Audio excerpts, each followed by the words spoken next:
পৃথিবী জুড়ে প্রকৃতি ও ঐতিহ্যের এমন কিছু জায়গা আছে যা মানুষকে মুগ্ধ করে এবং সেটা সেই দেশের সংস্কৃতিকে বহন করে।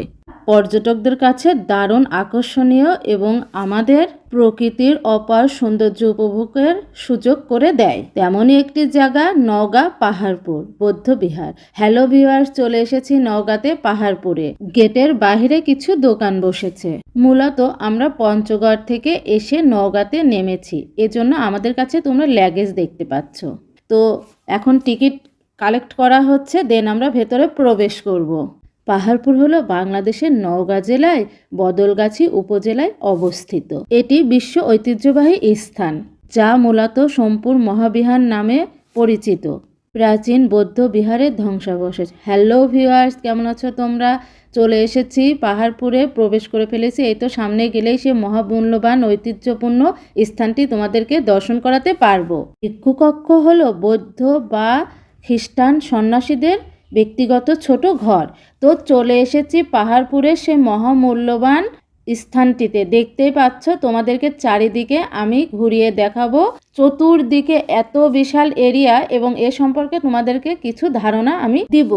প্রথমেই এর দেয়াল ঘেঁষে এত সুন্দর কিছু প্রাণীর চিত্র খোদাই বা অঙ্কন করা, এত সুন্দর কারুকাজ, হাতি, সাপ, হাঁস, বিভিন্ন প্রাণীর মূর্তি এখানে কারুকাজ করা হয়েছে দেয়ালের সাথে। ভিক্ষুকক্ষ হচ্ছে সন্ন্যাসীদের ধ্যান, বিশ্রাম ও অধ্যয়নের জন্য ব্যবহার করা হয়। ভিক্ষু কক্ষঘর সাধারণত ছোট হয়। এখানে একটি খাট, একটি চেয়ার এবং ধর্মীয় বইয়ের মতো প্রয়োজনীয় জিনিসপত্র থাকে এবং খুব সীমিত আসবাবপত্র থাকে। এটি সন্ন্যাসীদের আধ্যাত্মিক জীবনযাপনের জন্য ব্যক্তিগত স্থান।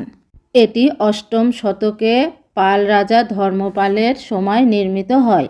এটি উপমহাদেশের বৌদ্ধ বিহারগুলির মধ্যে অন্যতম, যা একসময় এশিয়া জুড়ে বৌদ্ধ ধর্মের শিক্ষার কেন্দ্র ছিল। এখন চলো সামনের দিকে আরও এগিয়ে যাই। অনেক বড় এরিয়া, দেখতে থাকো। খুবই সুন্দর মনোরম দৃশ্য। চারিদিকটা ঘুরিয়ে তোমাদের দেখাচ্ছি, দেন সামনে যাব এবং ওখানে বড় ঢিপির ওপরে কিন্তু উঠব। এগুলো এক একটি প্রত্নতাত্ত্বিক নিদর্শন। এখানে 177টি ভিক্ষু কক্ষ এবং কেন্দ্রীয় মন্দির এবং বিভিন্ন প্রত্নতাত্ত্বিক নিদর্শন রয়েছে।